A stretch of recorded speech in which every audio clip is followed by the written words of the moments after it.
Hello, this is Two Tails, and have I got a tale to tell, or more specifically, a strategy. So first and foremost, special shout out again to Team RTFC over at Bacon Ice Cream Productions. Check out their YouTube channel. Really good group of guys for getting me into this. If the opening wasn't a clue, this is a coverage on my Omega Supreme strategy and a secondary strategy that I'm considering. So before we get into that, let me clarify a few things. If you guys are familiar with the Transformer TCG, I have not yet played a game. This is my first attempt to build a deck or strategize for one. I'm not familiar with any banned, restricted, or limited cards, so any feedback on that is going to be much appreciated down at the bottom. So we're going to get right into this. I've got my cards stacked up here, and hopefully in a logical order to make this as quickly as possible, because it's going to be a little bit of a longer video. So we're going to start with a thumbnail that I'm going to pop up. This is actually the current breakdown of my first strategy or first idea of the deck. So let's take a look at that.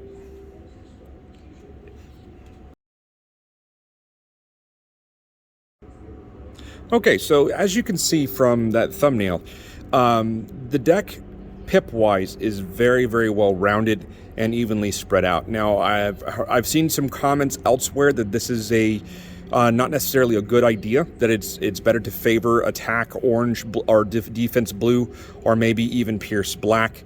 My secondary strategy does do that. So first and foremost, I started out with generally two ideas.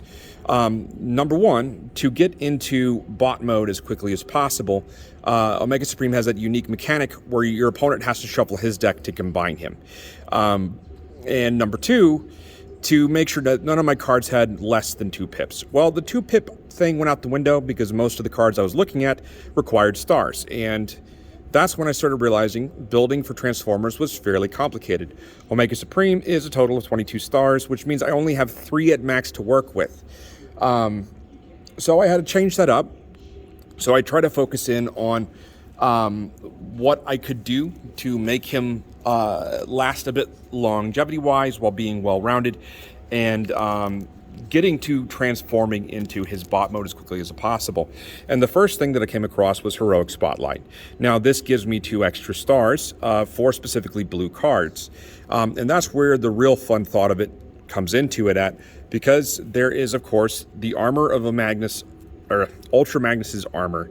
They're 2 stars apiece, so I could have 2 of these, or 1 of these in a combination of a couple of other cards. But the orange and blue is really helpful.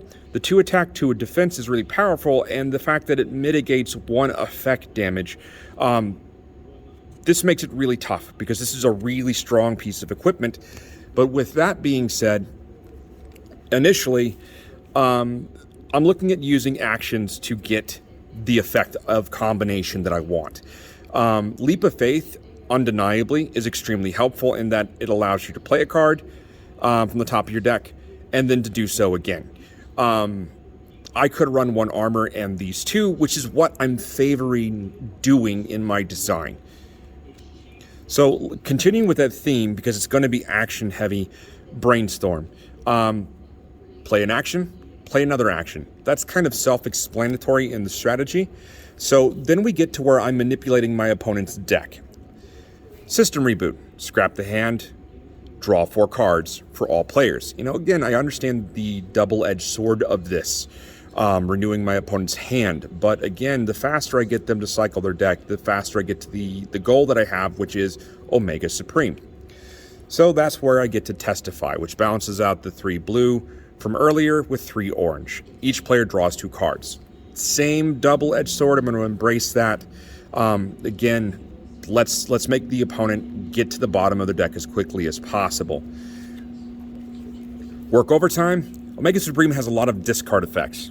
Work overtime, especially with the amount of cards being drawn. I may or may not get to use this. I'm not really sure. But if I do wind up using a lot of discard effects, this is a good turnaround to that set effect. Now, this is where we're starting to transition from actions closer to the equipment. But wedge formation, I couldn't pass it up. I liked the 3 pips, the attack with the pierce, and then to be able to put that in my hand. However, it's the effect. Melee ranged specialist. In alt mode, he is ranged and specialist. In bot mode, he is melee and ranged. So either way, I'd get 2 of the 3 effects regardless of what setup I'm in. Repair, once he's in bot mode, which would be very important. Ranged, drawing cards, which is going to be very important. And then, of course, plan 1. I think this is a unique thing, but I don't think it's as important as the other 2, but it's a nice little added bonus. So we're going to get into the equipment here. So we're going to start with the action treasure hunt. Again, got those attack pips, but scrap 4 cards, put all upgrades, scrap this way into your hand. That's going to be really, really important in just a moment because of one of the key strategies I was thinking to use Omega Supreme and keep him on the field. So next cards, Matrix of Leadership. Now, this is really here as orange and blue for the pips and then discard fodder. The +1 attack is nice, and Omega Supreme in bot mode is a leader, but I can't really capitalize on that.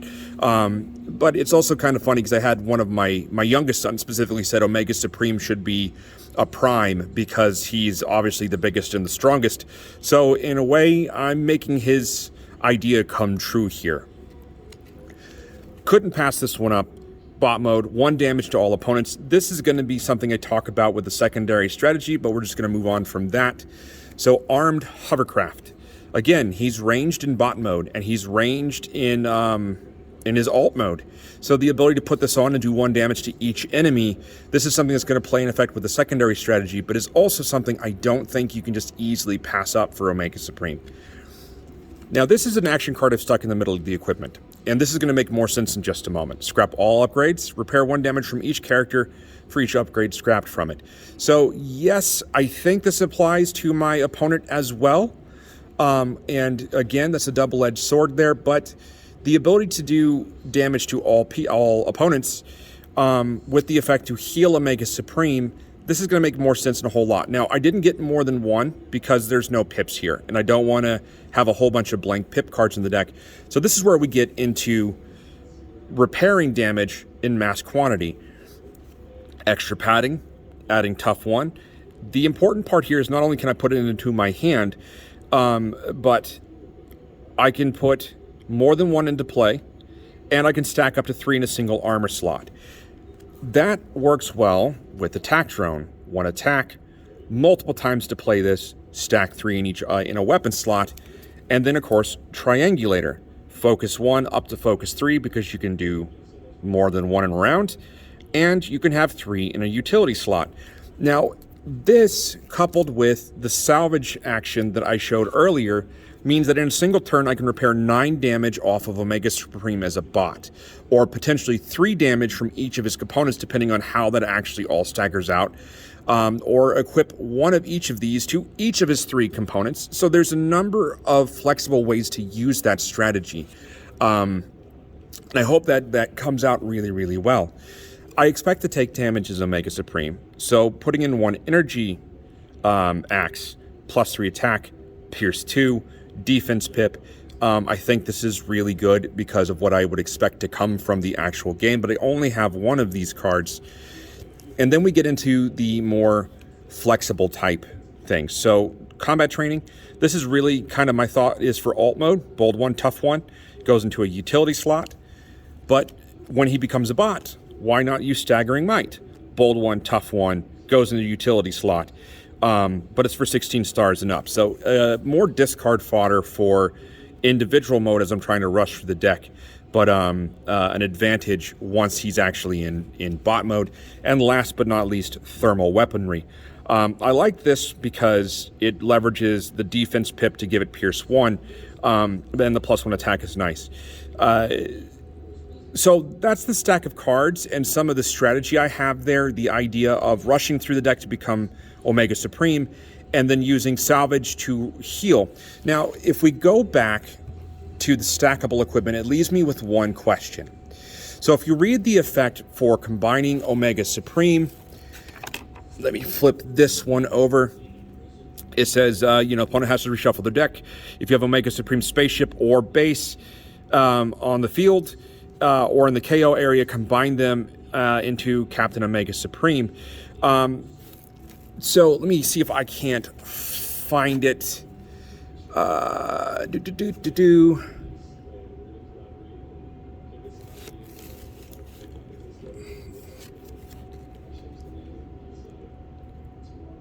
Okay, I'm not finding it, but I read somewhere that when they combine, they can only keep the one item in each of their slots. Now, I presume that is because combiners usually consist of more bots than this, or not even necessarily alt modes, but more bots. Like Superion has five bots that combine into the one. So you can only use one piece of equipment per slot. So this leaves me with the question. These guys are stackable and can have more in a single slot. So if I had an extra padding on each of the 3 alt components for Omega Supreme, and he combines, would that in turn stack up to be 3 in a single slot because of that effect? And I don't have an answer for that. If someone knows the answer, please feel free to leave that later. So let's move on real quick and touch upon the second strategy that I am toying with. Now, the second strategy, of course, would use the Heroic Spotlight card to increase the stars. And the second strategy also would still run a lot of card draw effects in an attempt to get to Omega Supreme. However, what it is actually embracing is this effect here, to do 1 damage to all of the enemy, and the direct damage effects that his alt units have. I want to embrace that all-encompassing damage, sort of like this is a base that's being attacked by multiple smaller units, and the massive attack is damaging everyone. But I want to embrace that defense. So there's more blue cards in this strategy. It's not a real balanced one just yet, but of course, draw 3 cards, scrap 2 cards, because I want to kind of lean away from my opponent drawing cards, even though that's really what I kind of want in the long run, but it's a much more slow approach. But it's more about me getting the cards that I actually need. Switching out Testify for Pep Talk to get the 2 cards, deny my opponent, but get more of the defense pips, because with thermal weaponry, these defense pips are going to also become pierce pips, right? Secret Dealings, draw a card, plan 1. That's kind of self-explanatory there. Intelligent Mission, I like this one. It goes to a specialist, 5 or more stars, so it would be covered by the 1 alt mode for Omega Supreme, draw 3 cards. That's powerful, but it becomes fodder when he becomes in bot mode. So I kind of want to use it. I'm not really sure that I would actually use this. Now, this where we get back to the star cards. Omega Supreme's armor is undeniably powerful. I would be tempted to take the armor out to put in Heroic Resolve, or even take out the Leap of Faith card to put in 2 Heroic Resolves for the double blue pips. But this is about preserving Omega Supreme, which, if a bot is to be KO'd, he instead winds up with 1 hit point and remains in play while this moves to the KO area. I like the idea of my deck getting a little bit smaller so I can get to my cards more effectively. But then again, it kind of comes down to keeping that combiner component on the field. Because if it were me, there's a number of weak links inside the combiner thing. And if you actually look at it, you have either the space shuttle and the base, or the tank and the base that need to be on the field for him to combine. But the idea to pull the lower star unit back out of the graveyard in exchange for something else is pretty useful. This embraces that direct damage, so I think Pierce would be helpful here. So energy transfer, moving damage from one to the other. It's about preserving key components and trying to manipulate which parts stay on the field. Overheat to protect from those real ambitious attacks. This may or may not make it into the deck. I'm not really sure. Now, Diagnosis. Repair 1, draw a card. This is obvious. Omega Supreme is all Autobot. Repairing 1 point of damage may seem minor, but it's, again, that little edge, but drawing the card for more advantage there. So this is where the real fun of the strategy happens. Fling. Move 1 damage counter from one of your characters to an enemy. That's pretty obvious. It's about that direct damage. Special Delivery. It's the same thing, but you get that Pierce pip. So I might just favor this, but I may run both. I haven't really fully decided there. And then we have War of Attrition. This goes back to that stackable 3 effect, being able to put it in your hand, embracing the defense pip, but opponent chooses one character and does 1 damage to it. But then if it's the third one, I get to repair one of my cards for 3. If the other effects are working well and I'm damaging all of my opponent's characters, I think it puts pressure on my opponent to have to make some really tough decisions. Turn the Tide. I'd love to have more of these cards. I only got 1. Equal number of Autobots and Decepticons, and we move damage from the Autobots to the Decepticons. And again, that Pierce Pip comes back on this one. Photon Bomb, 2 damage to each character. Yes, that means Omega Supreme would be taking damage. But with some of the other cards, I'm going to turn around and move that damage from my character to the opponent's character. I think the potential advantage outweighs the disadvantage here. And last but not least, Precision Fire. Get the Pierce Pip, get the Attack Pip. It doesn't embrace the defensive strategy, but a couple of attack pips would probably be helpful here. But you choose a mode, do 1 damage to each character in that mode. If Omega Supreme is not combined, bot mode. If he's in bot mode, alt mode. There's a really good chance that I'm either going to restrict my opponent's mobility and what they can do, while at the same time ensuring that I'm damaging multiple enemies at the same time. So this is about basically kind of like blanket fire. So there you have it. It's a whole lot thrown at you really, really quickly, but that is my primary strategy and the secondary strategy that I'm kind of working with. Omega Supreme has always been one of my favorites. He's the top 2, so when I found out that he existed and this card game was a thing, I had to go out and get him, and I'm going to run with him for a bit. Let me know what you think. If there's rules I overlooked, let me know below, and if you can think of cards that I don't know about that may actually help the strategies out, also let me know. All the best to you fine Foxy Transformers out there. Two Tails out.